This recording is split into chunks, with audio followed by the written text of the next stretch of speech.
Barakim Habarim, welcome to Messianic Moment Ministries. I'm Stephen Bruck. You know who you are. Today's the 17th day of April, 2025. And we're talking about Jeremiah chapter 12. And in this chapter, God is telling Jeremiah about the destruction he's caused on his inheritance, Israel, because of their evil ways. That devastation being the result of God allowing the surrounding armies to attack them successfully. But he also warns those armies about what will happen to them. Hey, before we get into this, if you haven't already done so, please subscribe here on YouTube and go back to my website, messianicmoment.com. Subscribe there as well. Click the bell, set your device for notifications. You know, all that stuff that you have to do so you'll know next time I post something. Also, please like my Facebook page next time you're on Facebook, as if we're ever off. And while you're there, join my Facebook group. It's called Just God's Word. And I'm also now posting to TikTok. Hey, if you like what you get here, you're also going to love my books, which are available on the website or on Amazon.com. There's 5 of them out there for you. One last thing, probably the most important, please share these messages with everyone you know. Help this ministry continue to grow. You know, it's sometimes hard to understand how God will use the enemies of Israel as his rod of discipline, but then he turns against those enemies and destroy them. He does say at times that although he did have them perform his discipline, they went further than he really allowed. And as such, their zeal in destroying, just for the sake of destroying, would lead eventually to their own destruction. Yeah, I know. I don't really get it either. But then again, hey, it's God. You know, God can do what he wants, and he doesn't need our understanding or our permission. Just our trust in the fact that, well, what he does is always for the best of all in the end. So let's see what this warning says. Here is what Adonai says.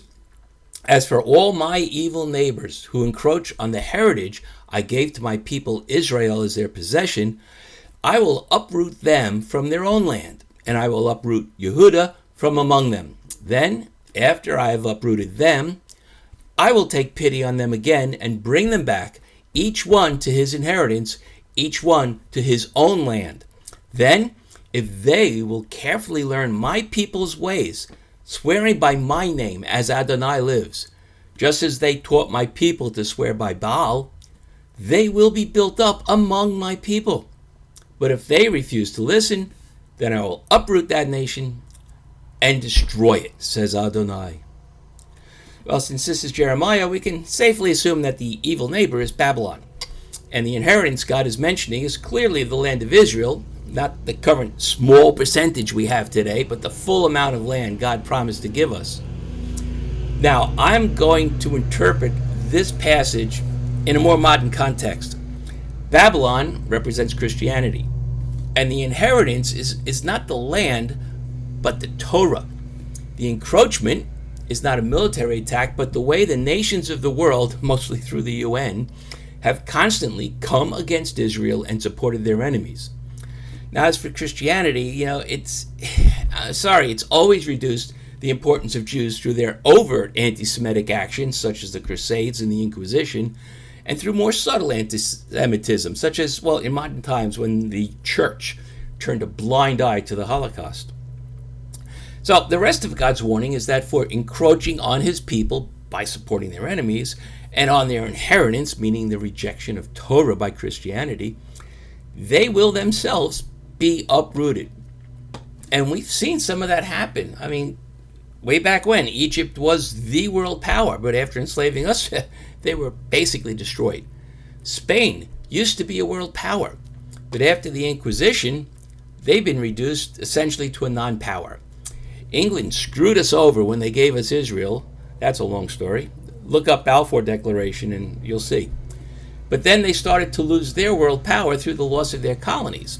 And the church, well, it's been separated into dozens of separate religions, none of which work with the other.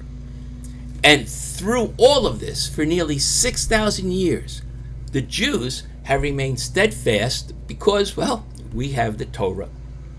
As for bringing us back from where we were sent in punishment, we've seen this happen as the state of Israel has flourished and is now a world leader in technology, agriculture, and science. Not only that, but since its inception, 25% of all Nobel Prizes awarded went to Jews.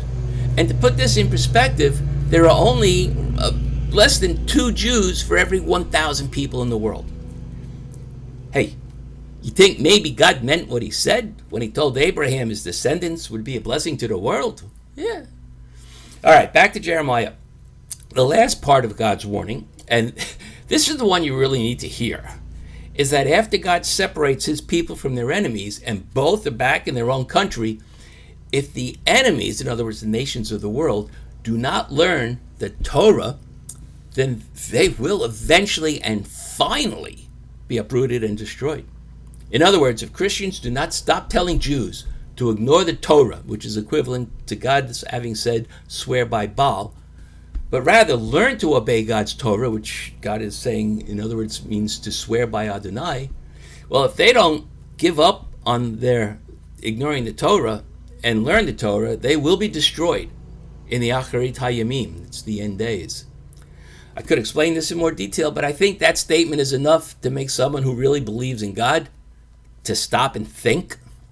If you believe that God means what he says, then you had better consider that ignoring anything God says to do is just rejecting God.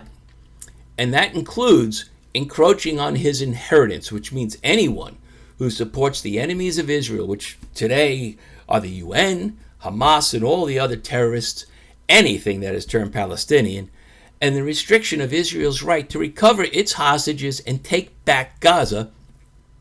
Well, if you're for any of that stuff, then your eternal future is looking really bleak. And by the way, in case you didn't know, Gaza originally belonged to Israel, but in 1994 they stupidly gave it to the Arabs as a peace offering.